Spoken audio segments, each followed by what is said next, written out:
I'm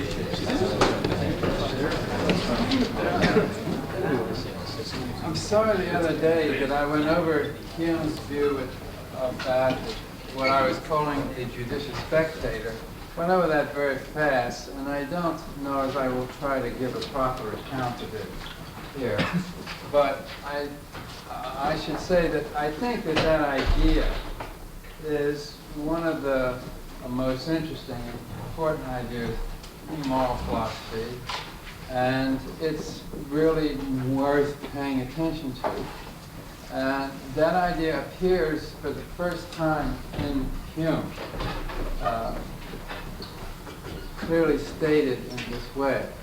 Now, I have used the term a judicious spectator. I don't think that appears in the inquiry, but it does appear in the treatise. So that's where the term comes from, the third book of the treatise. And the thing I was trying to emphasize the last time is that Hume's full view, including the two things we talked about on Friday, that is the account of property and the judicious spectator, ought to be understood as an attempt to give an account of a moral thought as might be done by a psychologist. In other words, I'm trying to emphasize the contrast between Hume and Locke in this regard. I remember some time back I said at the beginning of a class that I referred to a remark of Collingwood's to the effect that the history of political philosophy isn't a lot of different answers to the same question, but a history of a lot of answers to a lot of different questions.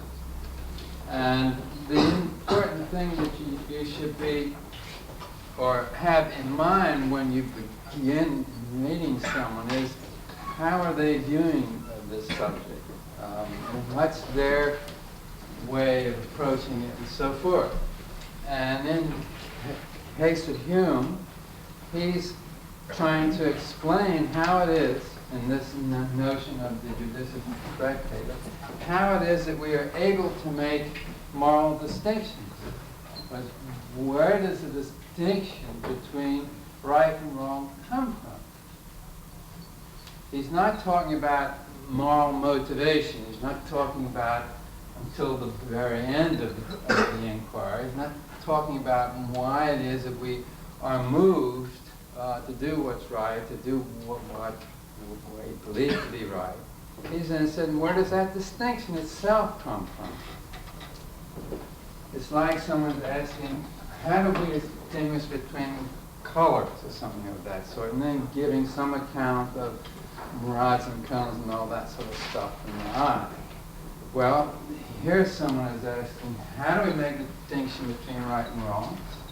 And how is that set up from a social point of view? How it is that we learn to make that distinction? How is it that we come to agree upon the things that are right and wrong? And so forth. And his idea is that we learn in the course of growing up in society, we learn to take the point of view of the judicious spectator. And that's a point of view that can be characterized by reason. It's a point of view that we put ourselves into by acts of imagination. And having done so, we then respond to the standard objects that we're taught to consider or that we pick up from language in everyday life to consider. We respond to things in the same way because the only thing that's aroused or the only thing that's moved from that point of view is the principle of humanity. By trying then to give an account of how we're able to make these distinctions. And it's a, broadly speaking, a psychological account. Now, in last time, I emphasized, and I think I'll mention it again because I think it's so important. If we contrast, say, Hume and Locke's account of property, we might think of Locke, say, as a constitutional lawyer, only here the Constitution is a constitution of the universe in the sense that it's the community of all human beings who are created by God and so forth. And the basic law of that Constitution being that God has supreme authority and the law of nature. And Mach is arguing within that Constitution, might say. His argument with Filmer is that Filmer characterizes it in a different way and Locke in another way. And they're each trying to account for the basis of property within their conception of the Constitution. So it's all, as it were, normative view, taking for granted these fundamental moral ideas. And then within that, Mach, let's say, wants to account for private property, how it comes about, how that constrains legitimate government, and so forth.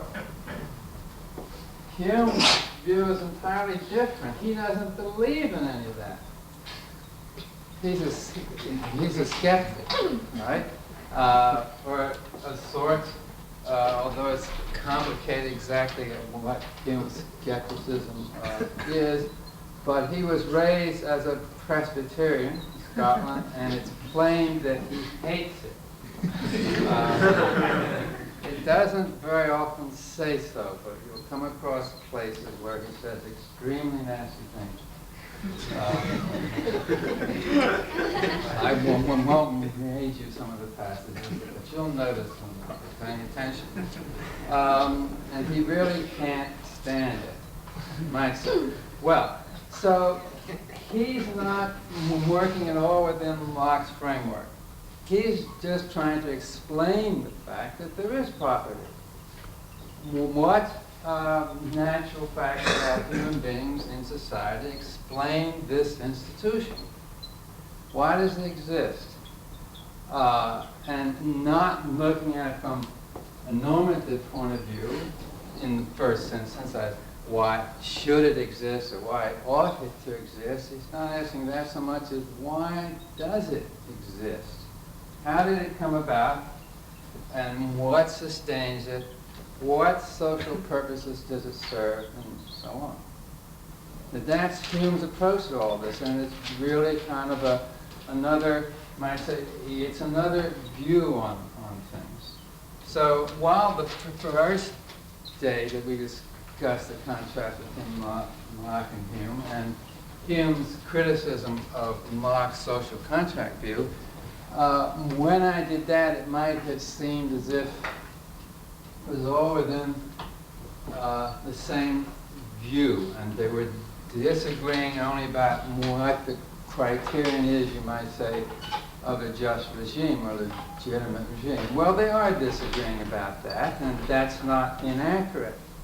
But you ought also to anticipate how different Hume's background view is, and take that into account. So for Hume, anything about past history, in the case, say, of property or government, is not essential. It isn't important for whether or not property now is justified or acceptable.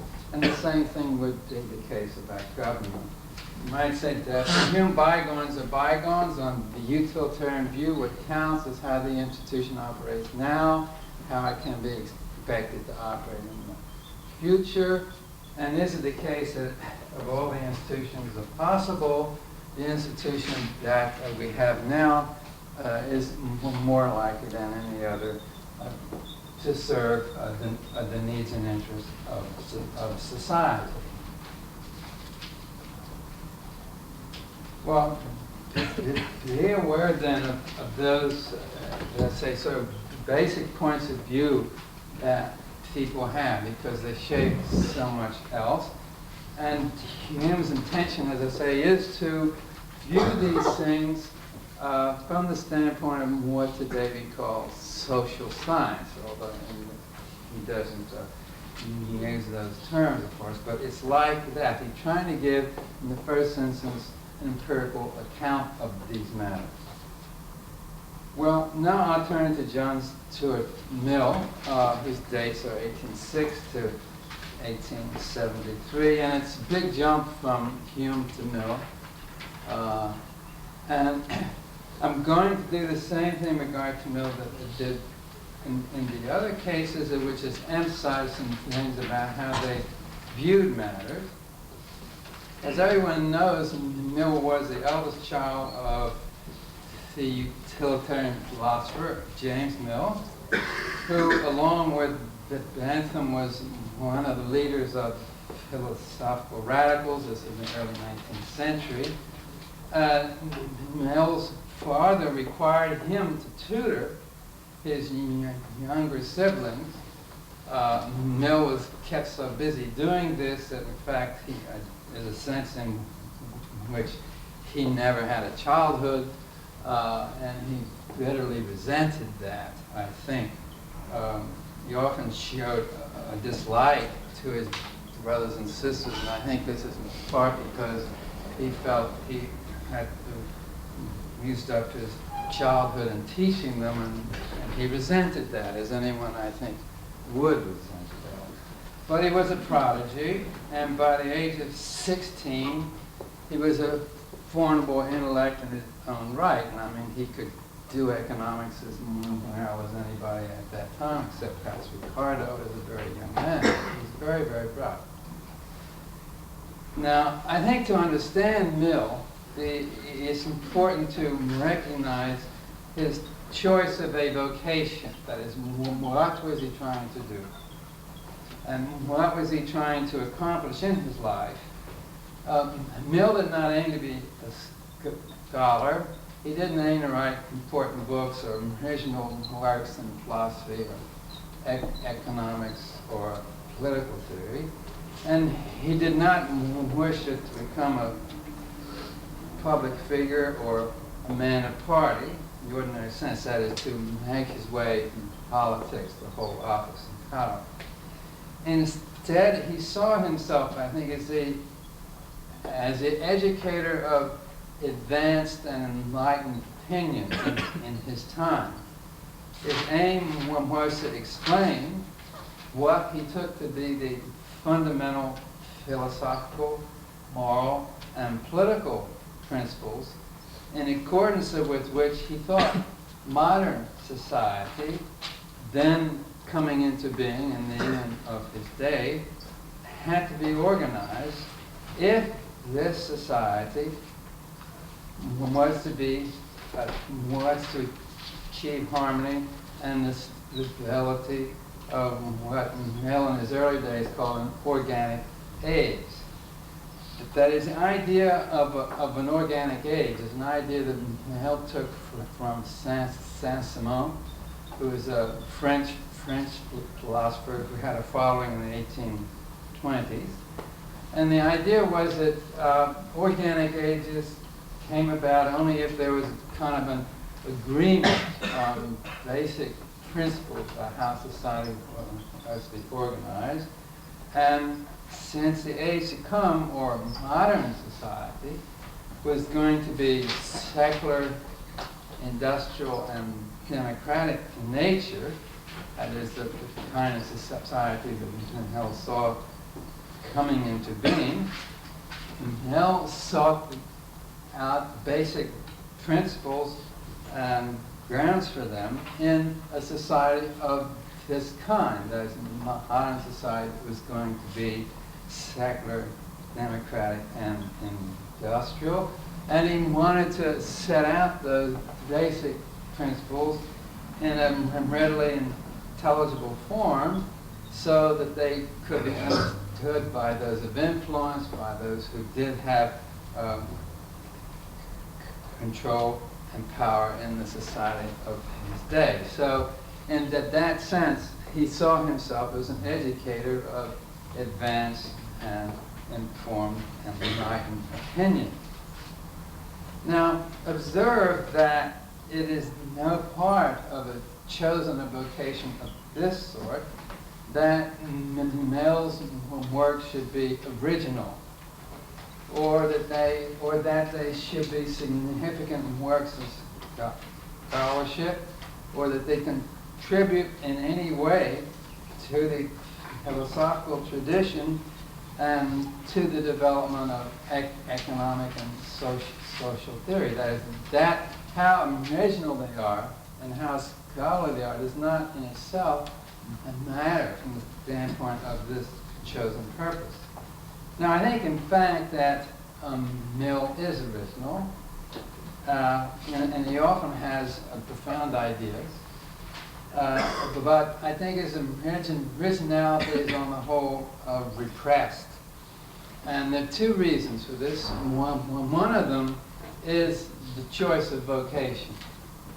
That is, he isn't trying in this sense to be original, even he may perceive that it's harmful or bad for his aims to be so, and to be scholarly and to be difficult. I think the other reason is the very complicated relation to his father. That is, his father brought him up and was his tutor. Mill never went to school, anything like that, although he taught, as I mentioned, his siblings. What he learned from reading and from having his father as a tutor. He used to sit in his father's library and work through his book, and every now and then he'd ask for help. If he asked for help too often, his father scolded him for not working hard enough and for interrupting him. But he had this complicated relation with his father. Obviously, he disliked him. Still, he was a wonderful man, and so forth and so on. I think what happens is that Mill can't break from being a utilitarian. He cannot. He introduces, as I'll mention as we go on, a lot of ideas that don't offhand seem to fit with the classical utilitarian view. But there isn't ever an open break in the sense that he's always introduces of these ideas under the rubric that they are utilitarian. It's a form of utilitarianism. So there's this very complicated relationship, and I think it affected, although this is only a guess, how can we tell about these sorts of things, but I believe it affected his originality, his willingness to break into the open and introduce certain sorts of views. Now, in Mill's actual vocation, that is, he aimed to be an educator of enlightened and advanced opinion. He was surely very successful. So in that way, although he may not stand in the first rank as a philosopher or as an economist, although I think those things are perhaps arguable, but even if he does not, he is certainly very successful in the thing he actually chose to do and set out to do. What I will begin doing is to try, in this first stage, to say some things about the essay on utilitarianism, which will be the first one that we'll take up. And a way to do that is to introduce, I think, his background in Mill's A Critique of Bentham. And in a collection of remarks published in 1833, which Mill acknowledged afterwards, although not at the time, Mill makes a number of criticisms of Bentham. And I go over these because I think that if one's aware of them, we can see how the essay on utilitarianism is attempting to correct for these. The first objection that Mill makes to Bentham is that Bentham does not attempt to give any serious philosophical justification of the principle of utility. He's very curt and dismissive in tone. And Mill thinks that people who offhand wish to reject the principle or think it's incorrect deserve better than that. And in the essay Utilitarianism, Mill attempts to provide, among other things, the justification of this principle. We'll come to that. Another objection that Mill makes is that he says that Bentham interprets the principle of utility in the narrow sense as what Mill calls the principle of specific consequences. This is a principle that approves or blames of an action from a calculation solely of the consequences to which that action, if practiced generally, or if that kind of action, if practiced generally, would itself lead. Now, Mill grants that his kind of criticism is appropriate, and of course, when we take into account the consequences of an action, if generally practiced, we're thinking of the consequences, if generally practiced, on the general happiness. Now, Mill grants that from the standpoint of a legislator enacting laws and so forth, that this is a natural way to assess or to evaluate actions and to encourage certain kinds of actions and to discourage other kinds by various sanctions and penalties. Mill's objection, though, is that this understanding of the principle is much too narrow. From the standpoint of dealing with fundamental social questions of the age, what one has to take into account is the consequences for human character as a whole.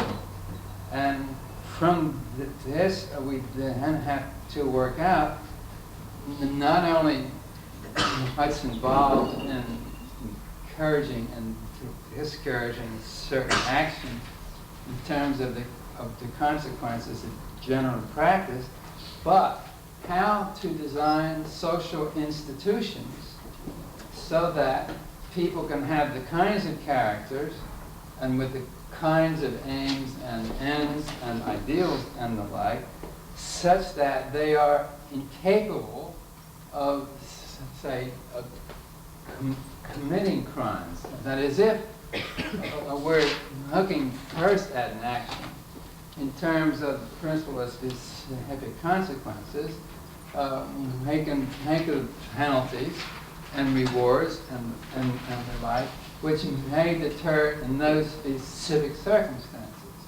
But a broader view, from Mill's standpoint, is how do you design institutions and social orders as a whole so people have certain sorts of characters and they come to have certain sorts of aims and ambitions and so forth, so that they don't have those kinds of desires, that is, desires to do actions that tend to, in the ordinary sense, tend to be thought of as crimes. So what Mill is thinking of is that there are two things to look at. And one thing is the consequences of the action if generally acted upon. The other is the consequences of acting on actions of that sort upon character and upon institutions and upon institutions that form character and so forth. Mill had in mind that what the utilitarian philosopher had to develop was a theory of organic institutions, as he calls it in these remarks, and general forms of policy. And what was needed was a conception of utility for that purpose. Another objection that Mill makes to Bentham, well, perhaps I ought to say that, I'm taking for granted that you all know that Bentham's notion of utility was, on the whole, hedonistic. That is, the idea of what was pleasure and pain was what was good and bad, And the principle of utility was to design institutions so as to maximize, you might say, the net balance of pleasure over pain. And it's a somewhat narrow notion that is going, I think, to particularly bother Mill, although, as one notes from the beginning of the essay on utilitarianism, chapter 2, Mill does not in any official statement abandon it, pretend if anything to repeat it. Mill's third criticism of Bentham is that he interprets Bentham as saying, where he's giving an account of human motivation, which says that people are moved by a balance of motives expressed in terms of perspective, that is, future pleasures and pains, as the idea being that when we contemplate an action, we try to estimate in some way the balance of pleasure over pain and its consequences for us, and then falls into, in the course of doing that, on Mill's view, into a form of psychological legalism. Whereas Mill wants to say that Bentham fails to see that the greatest hope for human improvement lies in a change of character and in our negative and predominant motives.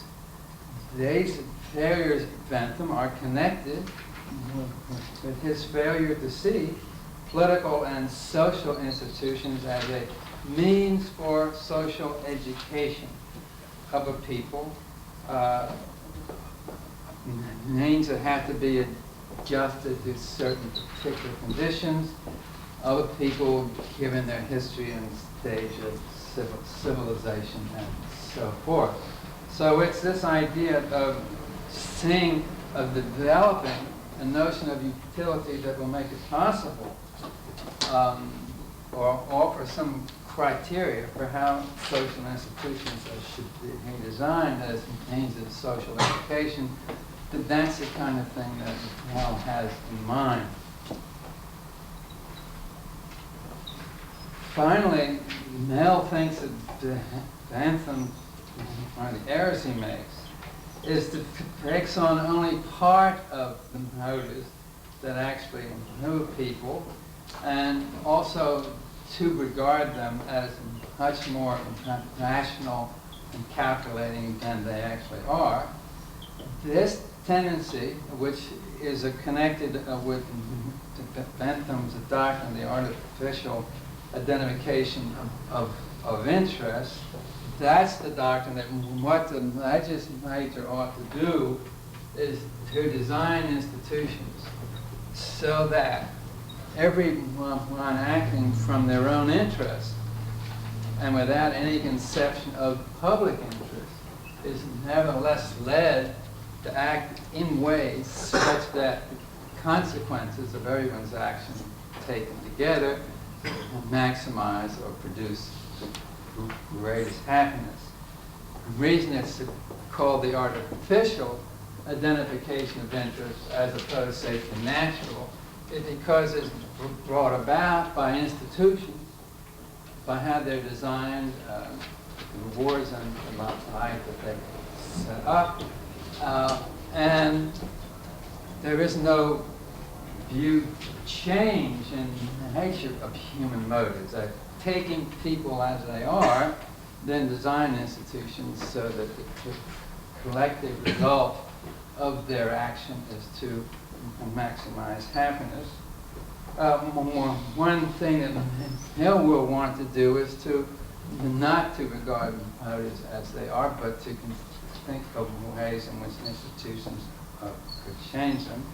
And Mill then thinks that Bentham underestimates the importance of this, overemphasizes the calculating and rational aspects of human behavior, and underestimates the extent to which people identify with their institutions, view them as a framework that preserves historical continuity over time, enables them to give a sense of themselves and of the community, and also these institutions, of course, serving as a whole to shape their characters.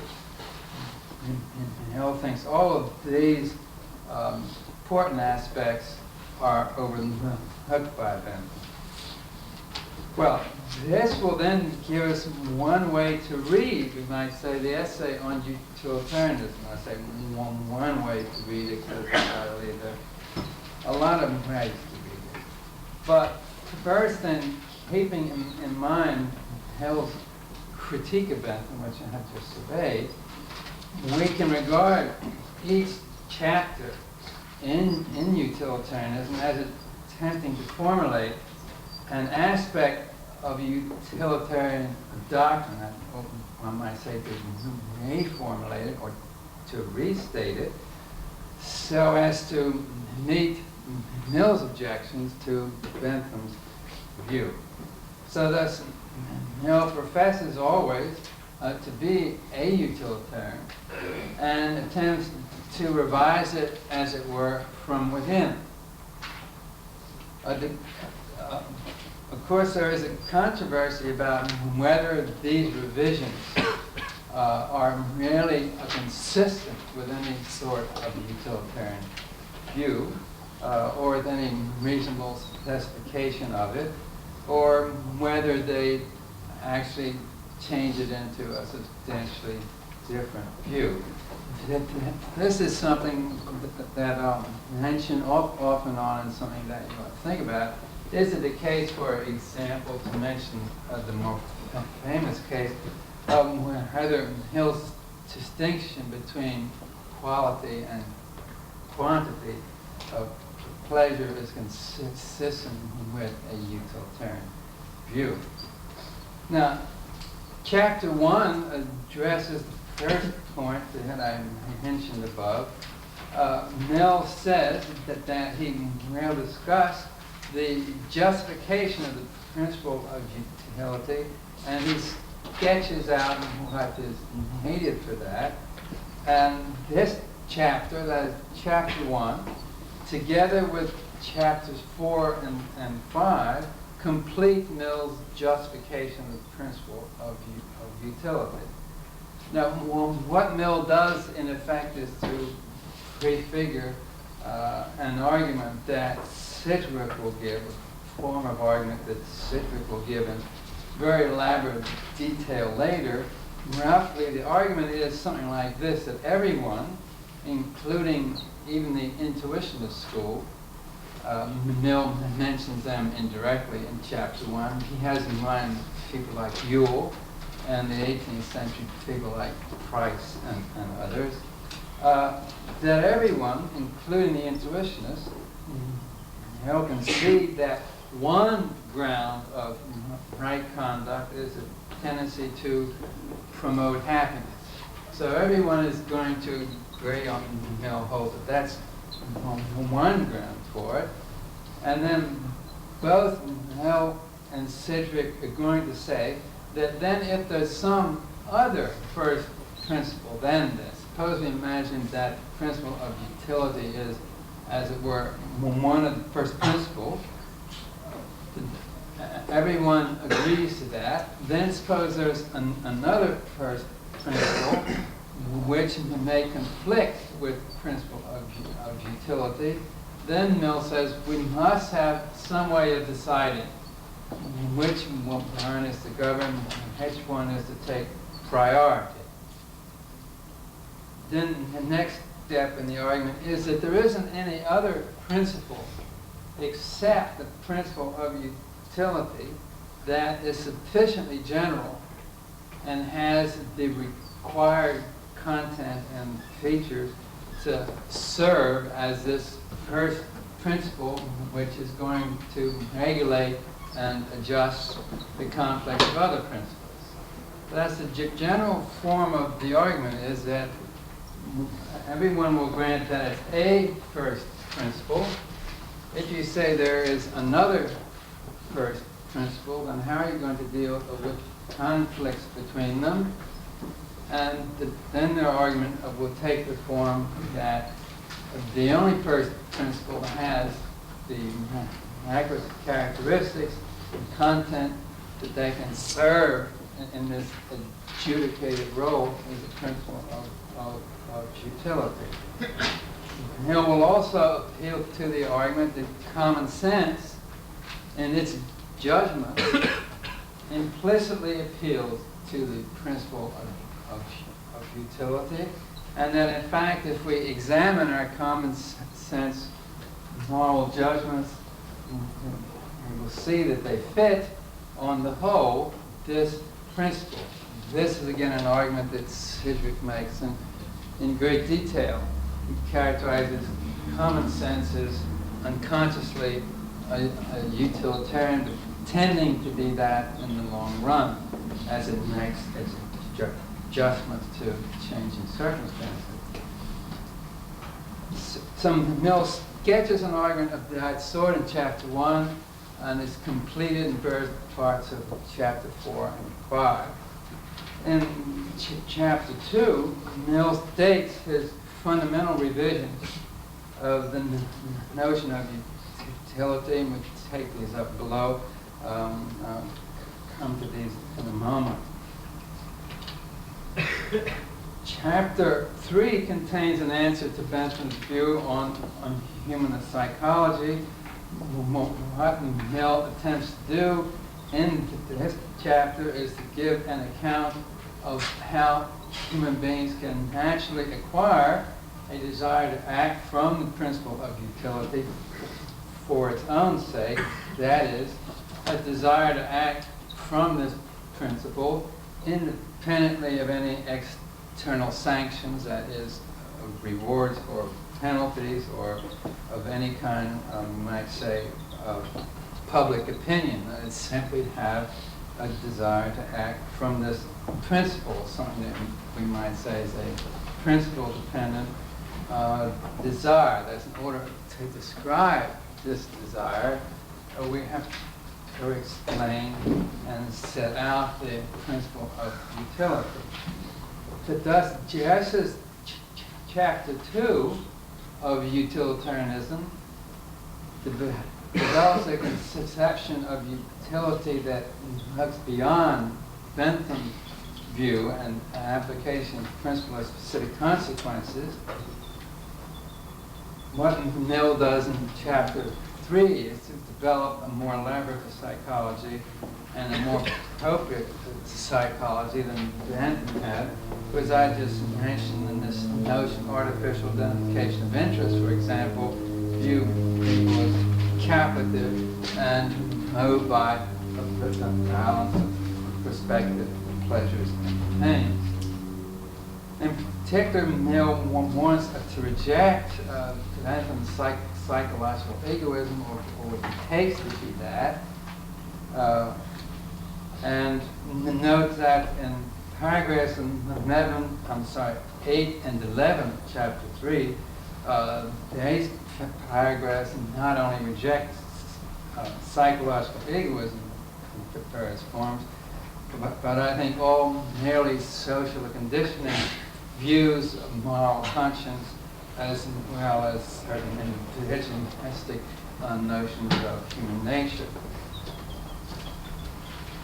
Well, I think I would just mention Chapter 4 and 5 have already done that. That is the completion of now justification.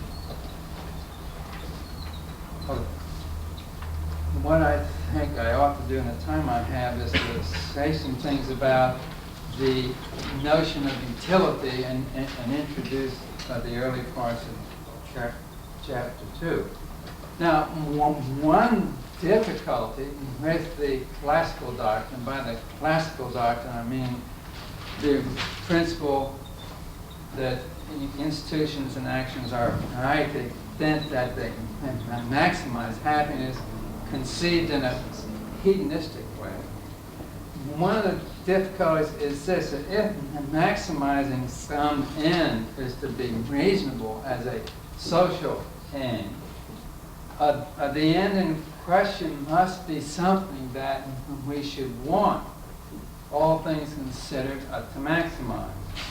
But the question arises on the Hentham's view, why should we want to maximize pleasure without any consideration of the kind of activity within which it arises, or without any consideration of the nature of the object that the activity from which it arises is aiming for, or also why should we want to maximize pleasure, leaving out of account relations between persons and the like, which the activity in question presupposes. In other words, if we understand pleasure in some specific way, why should, e.g., as agreeable feeling, or as sensation, or in any way in which it might be, let's say, thought of as an identifiable something,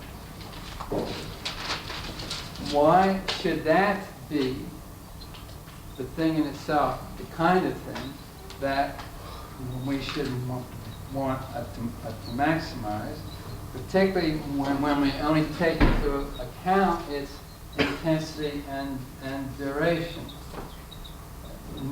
Mill thinks of this view, if we think of hedonism in this fairly concrete way, as a classifiable object, then that tends to undermine, he thinks, the value of human life. And we have to find another interpretation of the notion of utility. In Mill's autobiography, there's a chapter on his mental crisis. And it's clear, I think, that one of the elements of that crisis was realizing, or at any rate, in one way in which it struck him, that this hedonistic notion of utility devalued life and indeed made it hard for Mill to carry on. That's how he explains his mental crisis. There are lots of other explanations of it, but that's how he explains it in part, at least, to himself. Well, the difficulty just stated gives rise to the objection that utilitarianism is a doctrine worthy only of swine. And that's what Professor Mill says. I think that was Carlyle who raised that objection. So he's got to deal with it.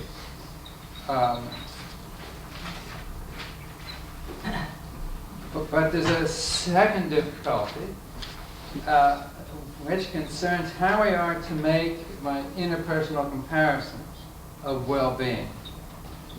That is, on what basis are we to say that one person's happiness is greater than another's, or has greater value as measured by the notion of utility than someone else's happiness.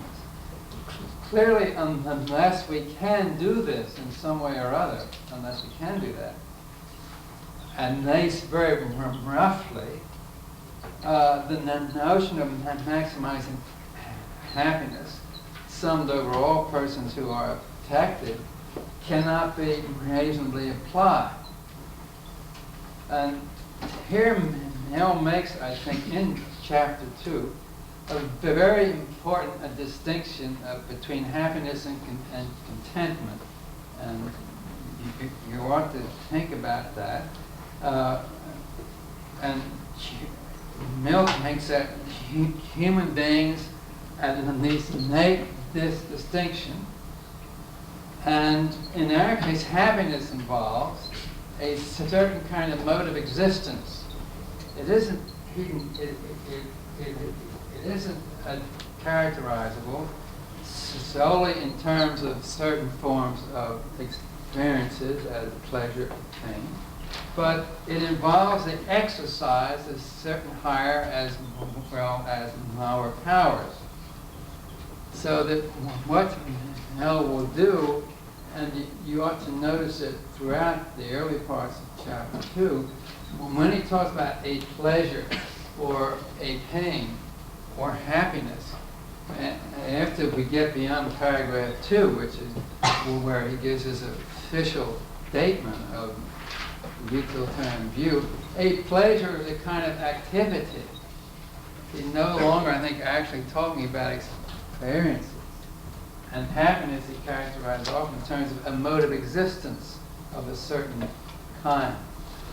So that for us, the way we'll be able to make the distinction between happiness and contentment is a contentment that would be a life in which only certain sorts of powers were exercised, in which only the lower pleasures were enjoyed. And although we might not complain about that, perhaps a contentment involves certain sort of tranquility and acceptance of our life. So we might not have any view of anything higher, but nevertheless, we might be content in the sense that the desires that we actually had were satisfied. But that would not be, for Mill, that would not be happiness, because it would not involve what he regards as an appropriate mode of existence for human beings. Well, I don't know at the end if I have time to get in to any extent the beginning paragraphs of chapter 2 of Utilitarianism. I will do this on Friday and try to give to capture an indication of what I think are the main points about Mill's conception of utility. The things in there to look for and to be clear about, I think, in particular, are these. How does he explain the distinction between the higher and the lower pleasure? And what are the two sources of these pleasures? That is, the higher, that is, exercise of the higher and exercise of the lower faculty. And what is the basis of the criterion, the decided preference criterion, in which he gives in order to make a distinction between them? What I believe about all this is the following, is that Mill's account of utility depends upon a very important, basic psychological thesis about human beings. It depends on an assumption about their psychology, namely that given a choice between certain ways of life, certain modes of existence, they're going to choose what Mill calls a life with the higher pleasures in preference to a life that only includes the lower pleasures. And that is a basic psychological thesis and fundamental, I think, from Mill's view.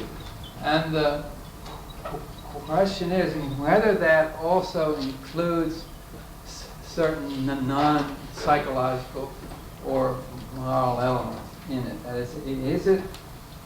is a conception of utility that Mill introduces here. Is it a conception that can be explained purely psychologically, or does he have in it certain moral notions? For example, one of the forms of motivation that he describes is a sense of our own dignity. That is one reason that we would not prefer life that only had the lower pleasures in it, is a sense of our own dignity. Now, is that introducing a moral notion, or is that a purely psychological thesis? Well, to keep in with this, I'll try to say some things about the beginning paragraphs and the early part of chapter 2 on Friday.